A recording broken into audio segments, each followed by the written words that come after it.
Hello everyone, welcome to the lecture series on computer architecture and organization. This is unit 3, the processor. We are going to see the lecture 1, that is the introduction about the processor.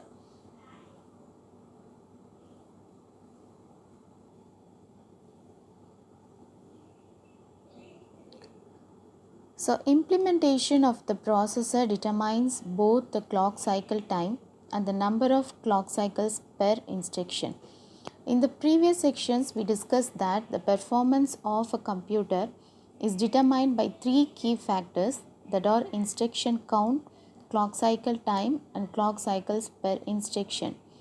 But later we discussed that the compiler and the instruction set architecture determines the instruction count required for a program. However, the implementation of the processor that determines both the clock cycle time and the number of clock cycles per instruction.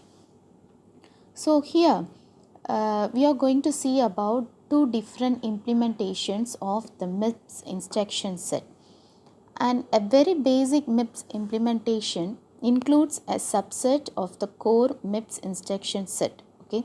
So the first subset is the memory reference instructions load word and stored word, the arithmetic logical instructions add, sub, and, or, and set on less than, the instructions branch equal and jump which we add lost.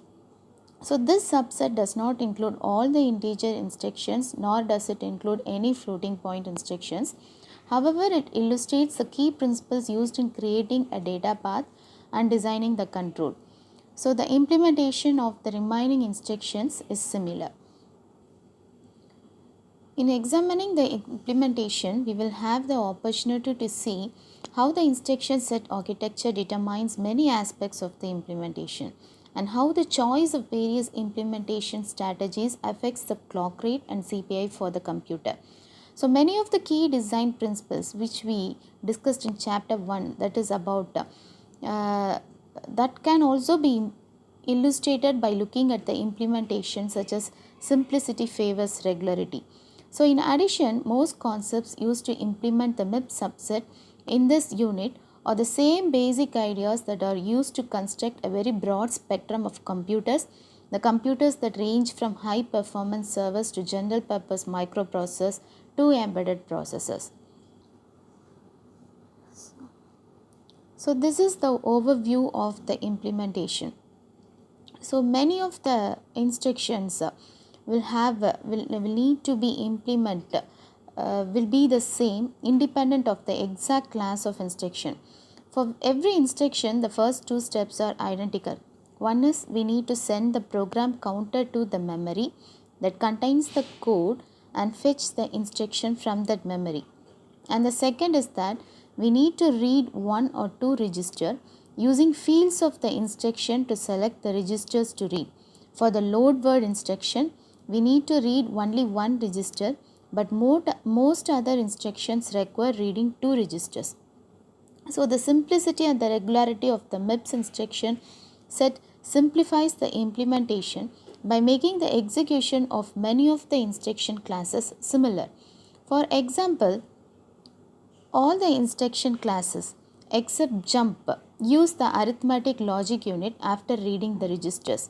The memory reference instructions use the ALU for an address calculation, the arithmetic logic instructions for the operation execution, and branches for comparison. So after using the ALU, the actions required to complete the various instruction classes differ. A memory reference instruction will need to access the memory either to read data for a load or write data for a store. An arithmetic logical or load instruction must write the data from the ALU or memory back into a register. But lastly, for a branch instruction, we may need to change the next instruction address based on the comparison. Otherwise, the program counter should be incremented by 4 to get the address of the next instruction. So this gives the high level view of the MIPS implementation, focusing on the various functional units and their interconnections. So although this figure shows most of the flow of data through the processor, it omits two important aspects of the instruction execution. If you see here, this figure includes the instruction memory and the registers and data memory, even though we are left with two important aspects of the instruction execution. If we observe this figure, then there are three most important elements we are seeing, that is the instruction memory, registers and data memory. If we observe this, some units receives the data from multiple sources. For example, the value written into the program counter may come from one of the two adders, or it may the program counter, a later part we will see the program counter will also get some of the inputs from the other side too. Here we are observing with only the two sources, that are the two adders. And the registers, the data written into the registers may come from either the ALU, that is the arithmetic and logic unit, or the data memory. And if we observe this arithmetic and logic unit, this arithmetic and logic unit can come from a register or the immediate field of the instruction. So in practice, these data lines cannot simply be wired together. So we must to add a logic element that chooses from among the multiple sources and steers one of those sources to its destination. Okay. So if you see here, the first point is that that logic element should steer one of those sources to its destination. And this selection, the third point, this selection is commonly done with a device called multiplexer, although this device might better be called as a data selector. And the second important omission in this high level view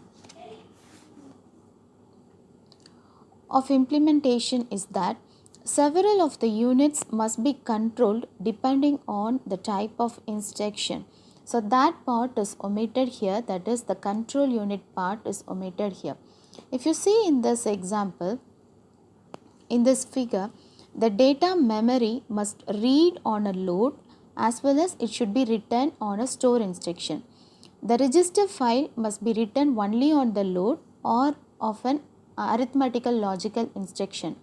And of course, the ALU must perform one of the several operations. Okay. So like the multiplexers, control lines that are set on the basis of various fields in the instruction direct these instructions. Okay. So the control lines that are set on the basis of various fields in the instruction direct these instructions.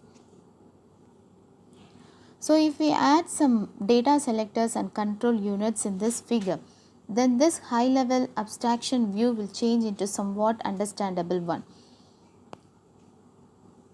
So this is the basic implementation of the MIPS subset that includes both the control lines as well as the data selectors or the multiplexers. If you see in this, the given figure shows the data path with the three required multiplexers added, as well as the control lines for the major functional units.